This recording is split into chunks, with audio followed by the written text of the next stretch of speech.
Hello, everyone, and welcome to another React video. My name is Draven, and today we are going to be looking at episode one of a seven-part series of documentaries about the members of the group Band-Maid, which reminds me, Maniac Monday. it's Maniac Monday. So, not gonna do a whole lot of talking before this one. This is a pretty lengthy video on its own. So we're just going to hop right into this. I do want to give a quick shout out to Orange, who originally posted all of these documentaries. So thank you for doing that. And without further ado, Shut up, Draven. let's get into episode one of the Band-Maid documentaries. This one focusing on Saiki.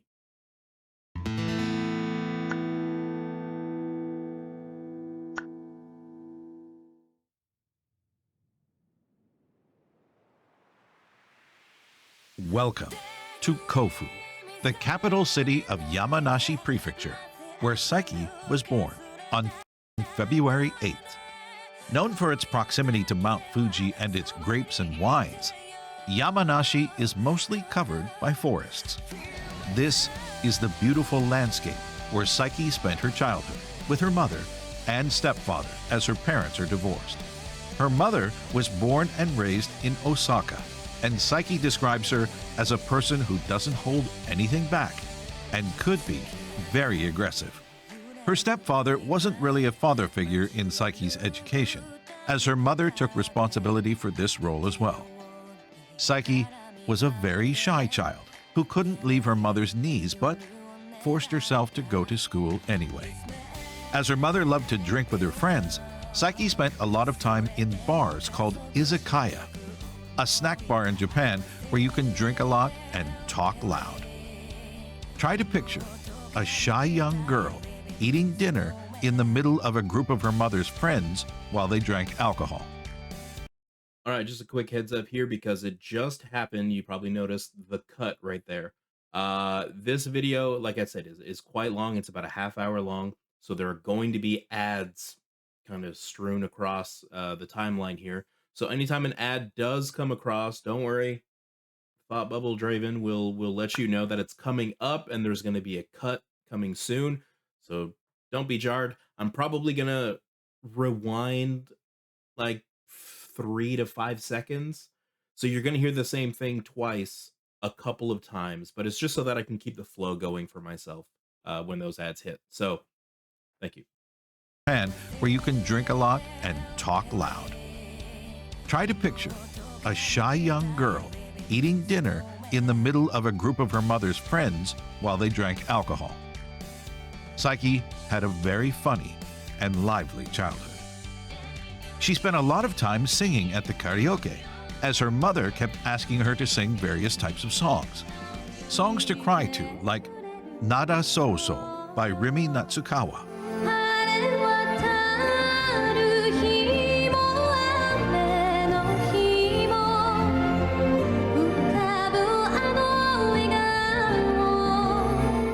or more poppy songs like Butterfly by Koura Kumi.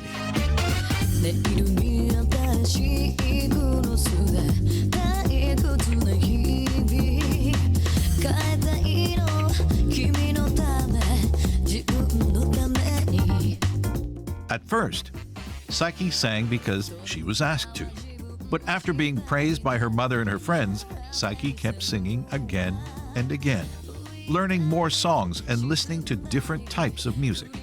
Listening to Koura Kumi led Saiki to discover Namie Amuro, a famous Japanese singer, dancer, and model who's been referred to as the queen of Japanese pop. Saiki became a huge fan of Namie Amuro and decided to take dancing lessons when she was around 8 or 9 to become just like her idol. She talked about the kind of Namie fan she was in the second episode of the radio show called Band-Maid Nippon, a 20-minute regular radio show that aired. Sorry, just a quick cut.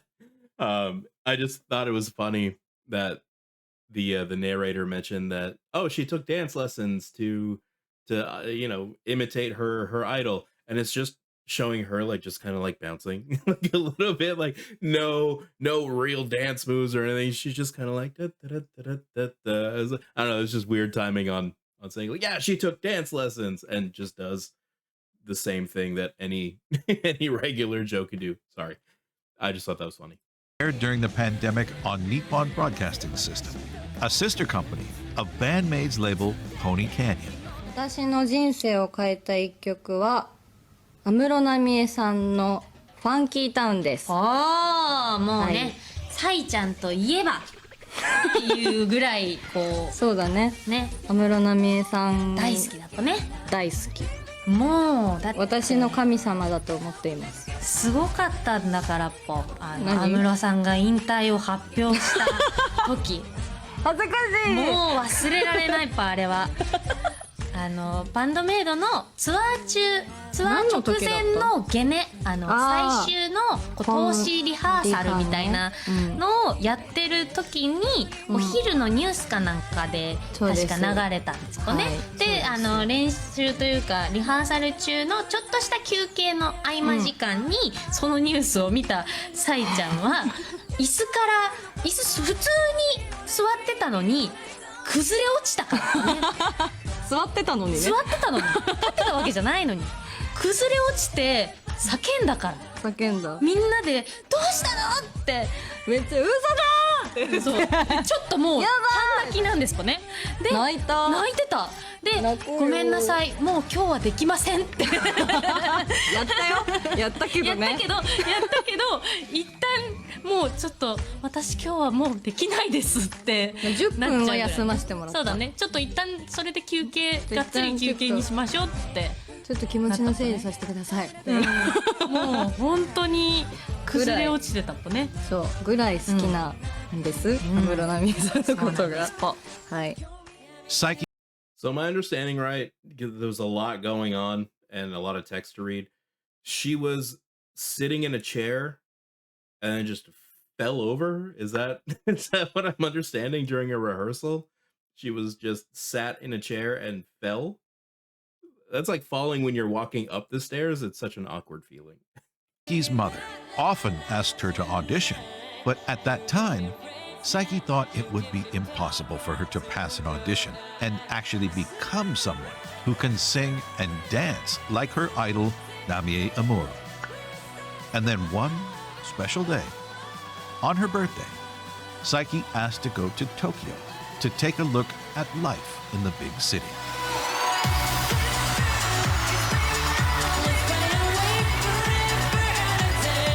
It was during this trip to Tokyo that Saiki was scouted by a talent agency named Rising Production. But it was not just any talent agency.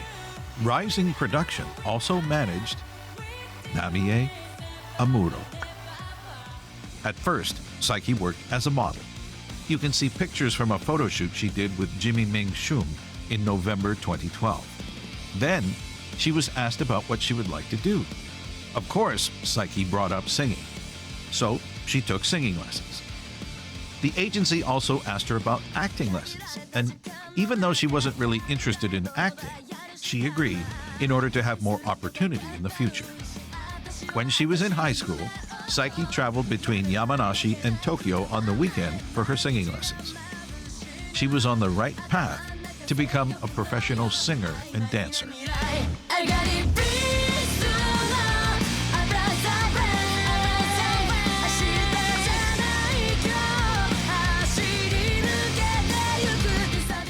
Through those singing lessons, Saiki learned a lot about how to sing properly, louder, and also how to move while singing. When you sing, it's important to express yourself with gestures, but Saiki was still very shy. She used to sing while standing still. But the years of dancing lessons did give Saiki a good sense of rhythm, and those singing lessons helped her to overcome her shyness. So I know I've said before in like a few videos that I have no musical talent at all, which is true. I don't. But I was a singer in a metal band, a local metal band in my hometown for God, I think we did like 2 or 3 shows. Here you go. Here's me rocking out before I realized I could grow a beard and I had awesome hair. So yeah, this I understand. Being shy, and I'm a quiet person to begin with, and I like to just kind of hang out in the back, observe everything, and kind of just react to certain things. Probably why I'm doing this. Um, to then be the front man of a metal band that needs like some energy to be brought into it. I can tell you that first show, it was hide behind the hair and just hope you remember the lines that you wrote, that you invented. And it didn't always work out that way. There was a couple of times where I missed some of the lyrics, but eventually kind of came out of my shell a little bit. Once you see everyone positively reacting to what you're doing, you kind of let loose a little bit. And also double Jack and Cokes help. Saiki started to show signs of the strong, confident, and mesmerizing singer that we know of today.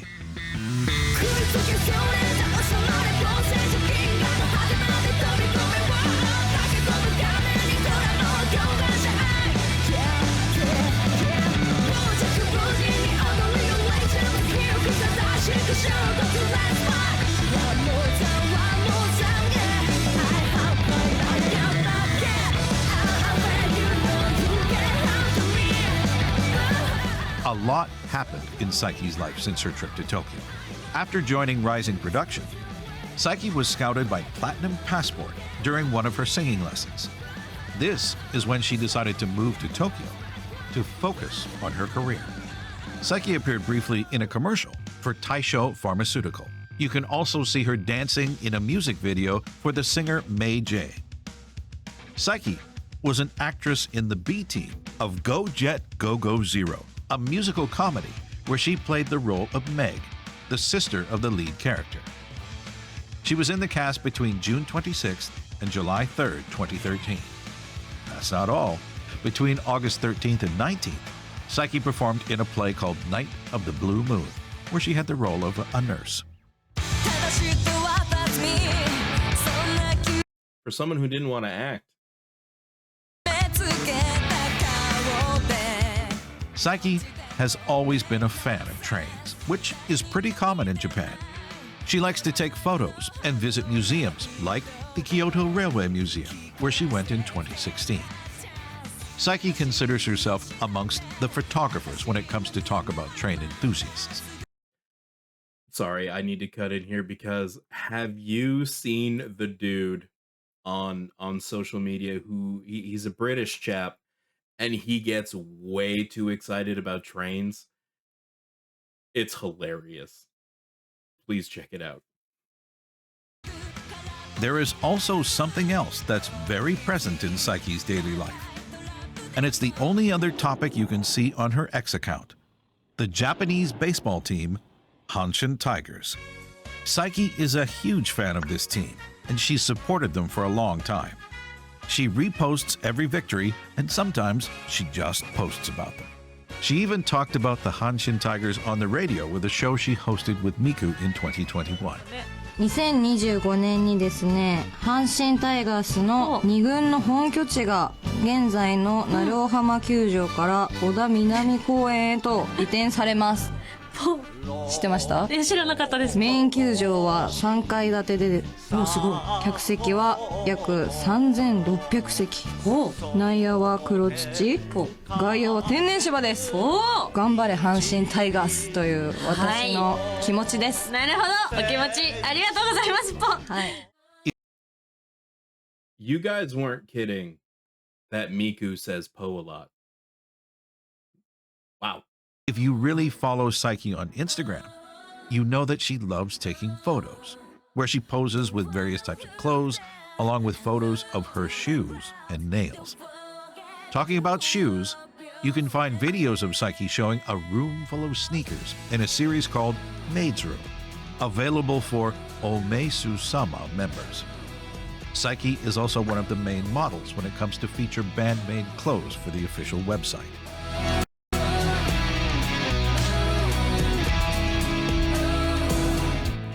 On July 24th, 2013, a rock band called Band-Maid performed for the first time at Otsuka Deepa in Tokyo.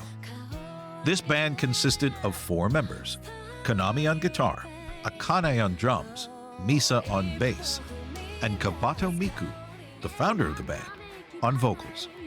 Band-Maid performed 2 more times at Shibuya Milky Way on August 13th and at the Vunos in August 16th before realizing that Miku's voice alone wouldn't be enough for her band. The management started to look for a lead vocalist within the agency. The profile of a young new talent who'd moved from Yamanashi came up. She had taken dancing lessons for a few years along with singing lessons from her previous and current agency. She'd also done some acting here and there, but she always wanted to become a professional singer. Her name was Saiki.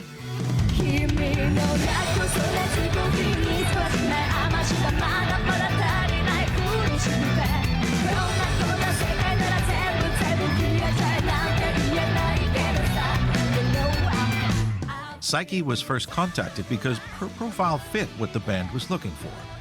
She was asked to come sing and listen to the songs planned for the band without being informed that she would have to perform in a special outfit. On Saiki's first audition, none of the members were there, only the agency president, songwriters, and manager. They explained the project in detail, but Saiki was really skeptical about the maid outfit. 楽屋に吊るされてた俺もみたいな She listened to the music written for the band, and even though she really liked it, Saiki was not really sure if she could sing these kinds of songs. But the management team told Saiki her voice was great and was a perfect fit in the band. As she wanted to sing more and was ready to participate in any audition that could offer her a job in this area, Saiki accepted the offer and officially joined Band-Maid.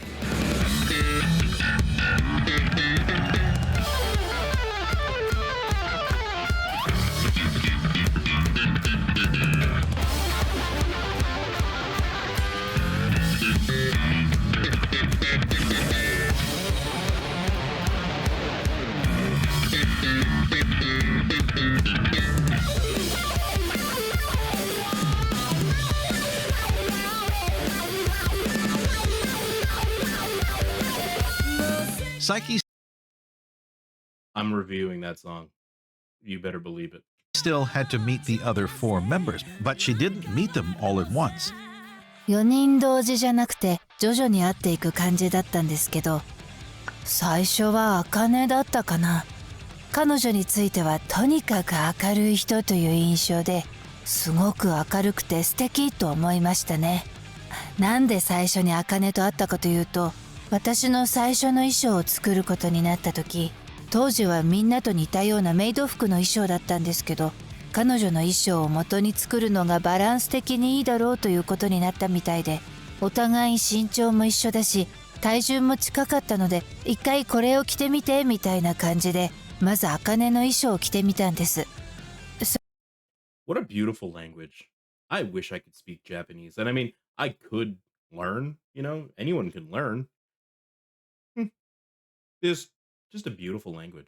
それで、ああここをちょっと直せばいけるねみたいな感じになってすぐにできたんですよ。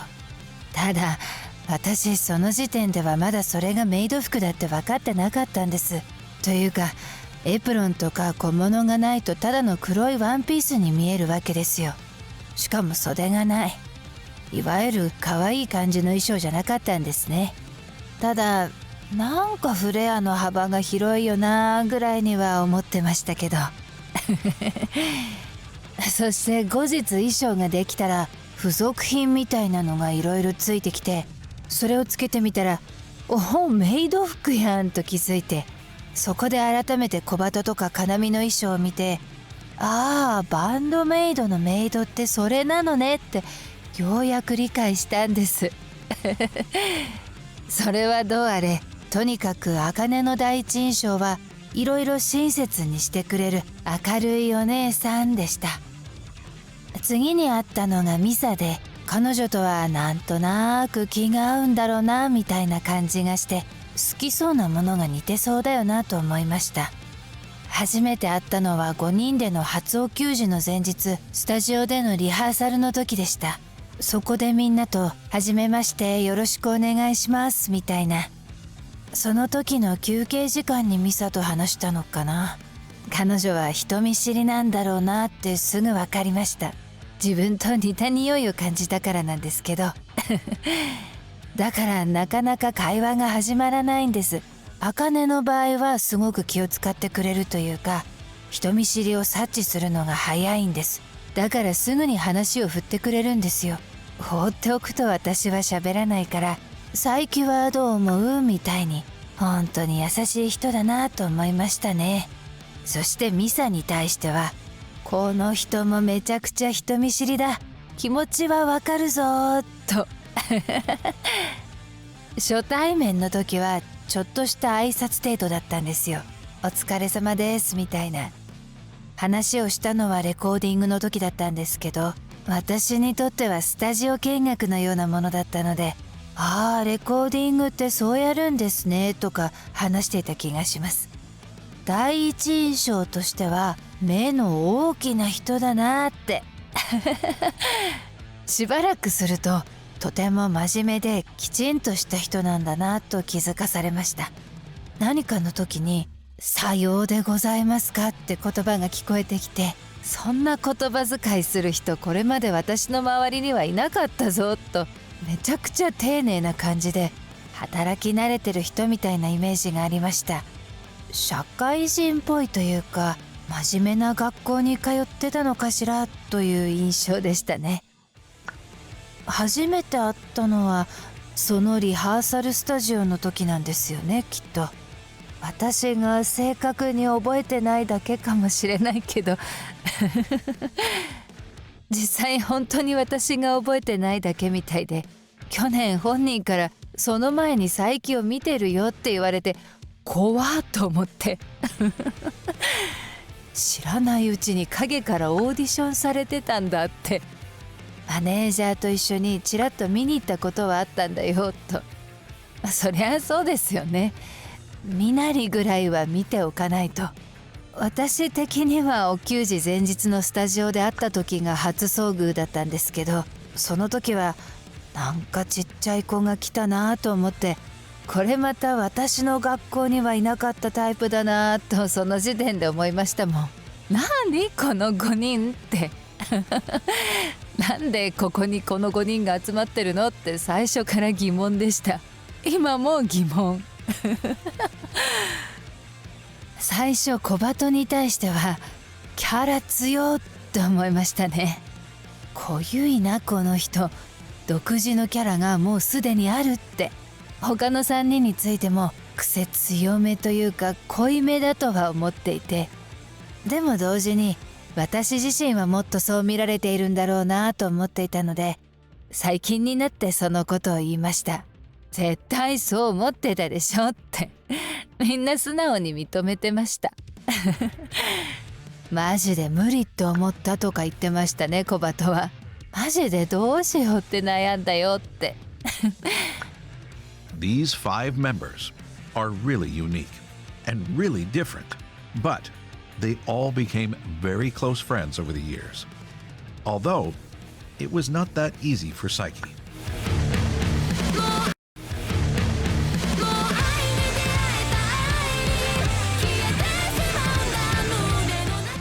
Saiki has a very shy personality, so it was hard for her to open up and talk to her new bandmates.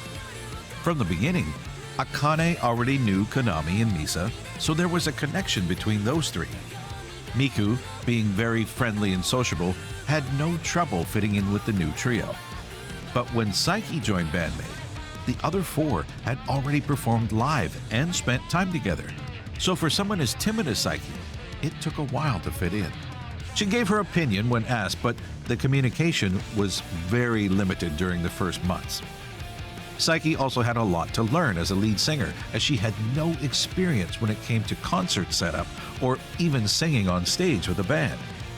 She didn't know how to wrap her mic cable or do a mic check, and even what a joint concert was. Of course, she went to a lot of concerts, but only for that one band she wanted to see before leaving the venue. Saiki also struggled to sing with all the noise of her bandmates' instruments on stage, as she didn't wear in-ear monitors when she started to sing with Band-Maid. Saiki performed her first concert with Band-Maid on August 22nd at Shibuya AX in Tokyo.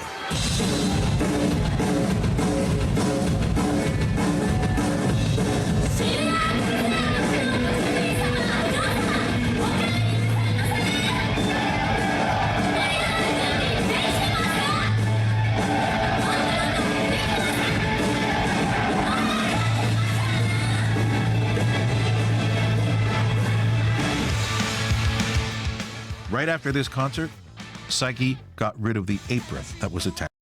You can tell Psyche was super nervous just by the way she's moving. Like, she's not feeling it yet. She's not feeling herself yet in this role. She's very, very stiff, very robotic. Like, she knows she needs to move, but she doesn't have the flow yet. It obviously it comes in, but for a first show, yeah, no, it's deer in headlights for sure. Right after this concert, Saiki got rid of the apron that was attached to her outfit. It took about 6 months for Saiki to get used to being in a band and learn how to manage her setup for the concerts. This timing was perfect because on February 8th, 2014, on Saiki's birthday, Band-Maid performed their first one-man concert.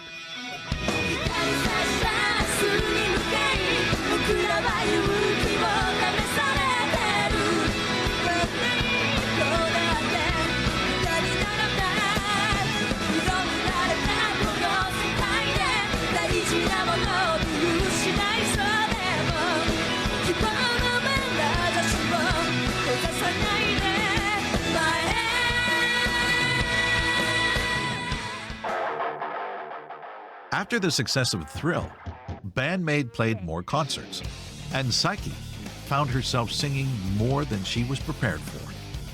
Even though she took singing lessons for a few years, Saiki's vocal technique was still very limited. And during her debut, she wasn't as cautious about how she sang.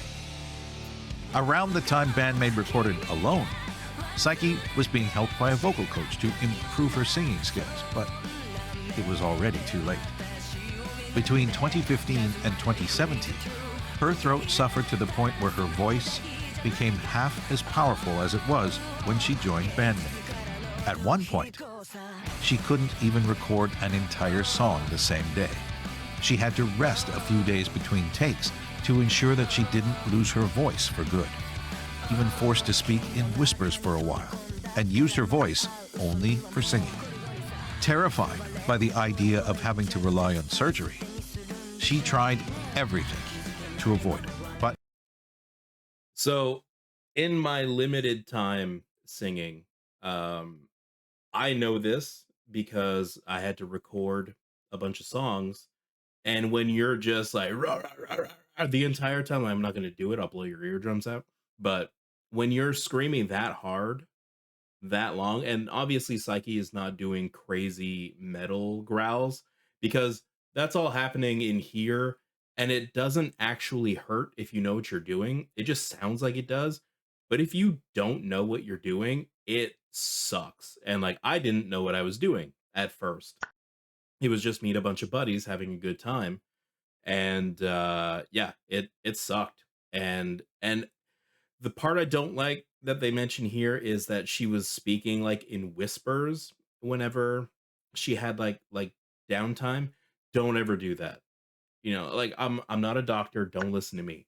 But from experience, if you intentionally like you're modifying your voice to make it seem like it's softer, but you're doing things on the inside that are messing you up because you're not meant to speak that way. You're meant to speak outwardly, you know, loud and or whatever your voice volume is at default. So anything you do above or below that is messing with the chords and they're not healing properly. So either get yourself a whiteboard and write things down. It's called vocal rest. You say nothing to nobody for a couple of days. Take your phone out. iPhones and Galaxy phones now, you can just type things in and it'll talk for you. Obviously this stuff didn't exist back in the day, but yeah, I know all about this. It sucks. And especially when you've got people around you waiting for you to do your thing, or you've got shows coming up and you can't because it's not like a guitar where you can just get the neck fixed or new strings or tighten some screws. Like if this goes, you're waiting. Like you just have to wait for it to heal naturally. So it does suck being the singer and your instrument gets messed up. So I get it. Finally realized that she would not be able to sing anymore if she waited any longer.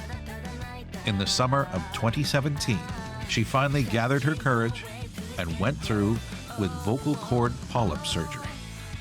Saiki was completely without a voice for a week, and then she wasn't allowed to sing for a month right after the surgery. She wrote a tweet to reassure everyone who'd been following her. With the help of her vocal coach, who had experience with this kind of surgery and a lot of training, Saiki is now able to sing even better than before and has improved her technique while learning how to properly care for her voice. You can see Saiki taking care of her throat during MCs when she's drinking loquat syrup, or even after the show, where she's using a stainless steel ice bottle to keep her throat cool. Saiki's voice changed a lot over the years, always improving, becoming more powerful with a wider range.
You guys have told me to react to this one a lot in the comments. I don't remember exactly which year or which show because they've gone through a couple of different performances in the caption at the top.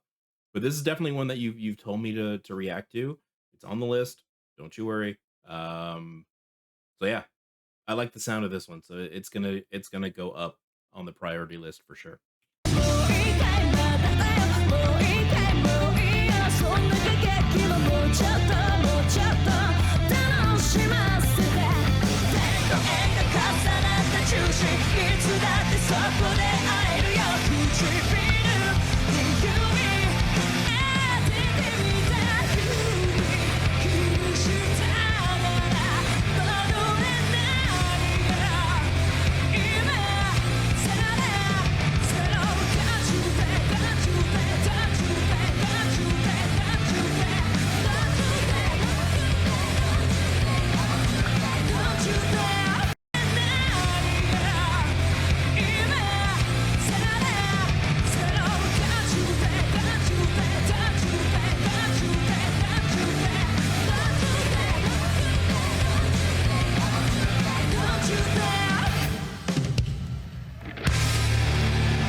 There are always more to do in a band than just play your instrument. There's writing songs, lyrics, and being involved in the whole process. Saiki wrote lyrics here and there along with Miku since the release of Band-Maid in 2016.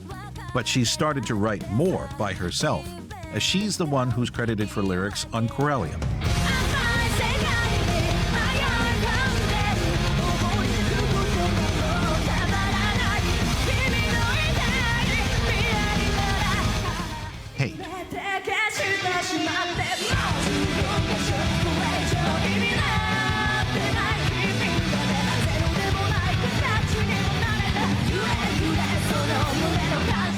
and Machi.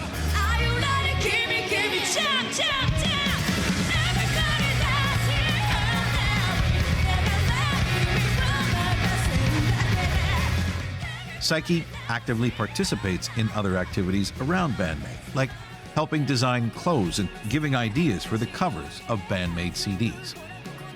At first, Miku was the spokesperson of the band, while Saiki used to stay in the background. Miku was the one who talked the most during media appearances and put on a show during MCs. But since the pandemic, Saiki took a step forward and became, with Miku, part of the front image of Band-Maid. They talked together during the Band-Maid Nippon radio show and all other radio appearances. Saiki has also become more active during MCs and started to talk from her heart with the fans. After a time, Saiki came to realize that of all the maids, she had the best view of the stage, as she was free to roam as she focused on her singing. Saiki was the one who started to talk to the other members about moving around the stage, interacting more with the crowd, and making each concert even more special. 常に驚かせたいっていうのがありますね。ハッとさせられたりゾクッとさせられたりっていうのは本気の生理現象だと思うし、そういうのを伴った時の方が記憶に残るんじゃないかなと思っていて、だから結局自分たちのことが相手の記憶に残っていってほしいのかな。忘れないでほしいというか、一回見たらもう忘れられないねみたいな、そういうのを目指しているところがあるのは確かですね。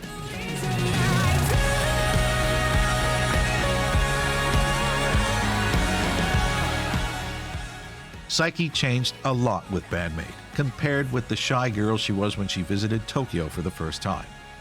Scouted on that day by the same agency who managed her idol to become a model and being able to take singing lessons. And then scouted a second time during those lessons by another agency to develop more talents.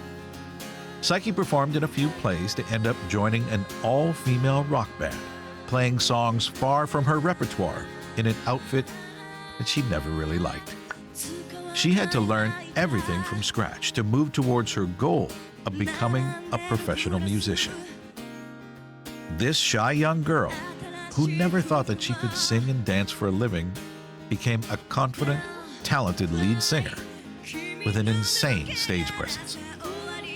Saiki changed so much that even those close to her, including herself, don't even recognize her when she's on stage. Saiki seized an opportunity and took the best of it to evolve into a new version of herself. Surrounded by the best group of friends, she managed to rise to a point where she never thought she could reach. But this ascent is far from over. Saiki and her bandmates have the energy to climb over any mountain in their way, no matter how high. In the end, and against all odds, Saiki is the perfect fit for Band-Maid. The last piece of this miraculous puzzle whose voice resonates across the world.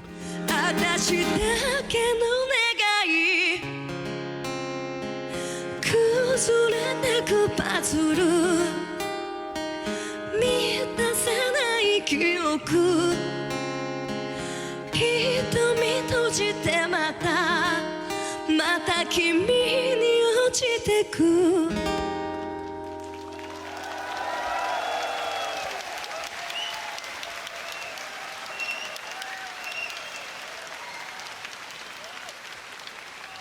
懐かしい気持ちに I'm so glad to see you again この時が続くように暗い日々さえ with you 無意味なものはないよ Shoot me が続くように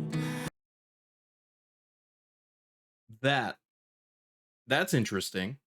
So they had someone else speaking what I assume Psyche said in interviews in the past instead of just pulling that audio.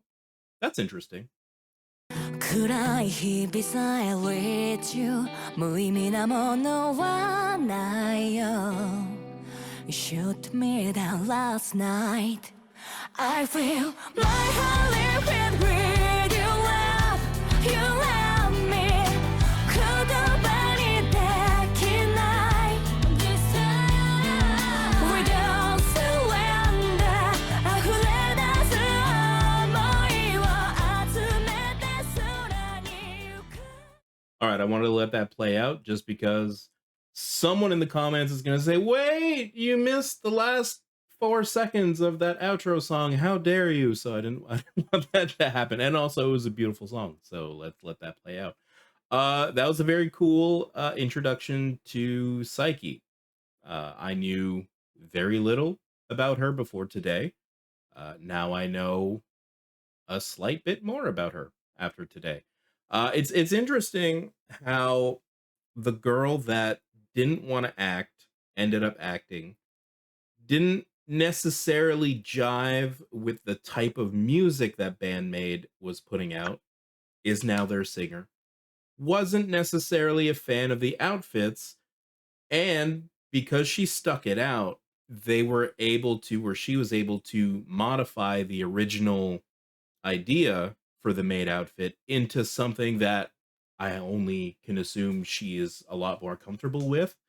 Um, it's like me, I'm a typical black shirt, black pants, blue jeans kind of guy. If I had to join a band where everyone's wearing a hot pink and neon orange and crazy stuff like that, I would feel so out of place. But if over time, I end up turning that into a like an all black outfit with hot pink trim or, bright orange buttons or, something like that, just to tie into the rest of the band, just because you don't like the original idea, maybe you roll with it for a little bit. And then after a while, they're like, okay, you look like you just don't jive in this.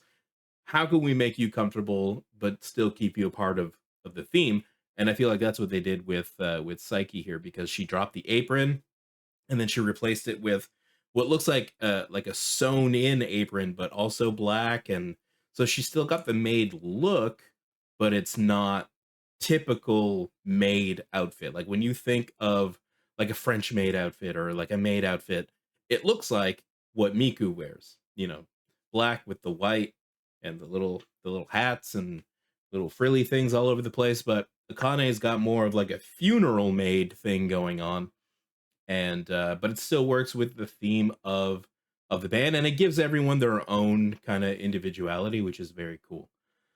A lot of this stuff, like I said, I related to because I was a singer for a cup of coffee. It was the smallest amount of time, and but a lot of stuff that came up I can relate to because I was there. I've been through it, not to the degree that she has, but still, you experience something, even a little bit of it, you get it.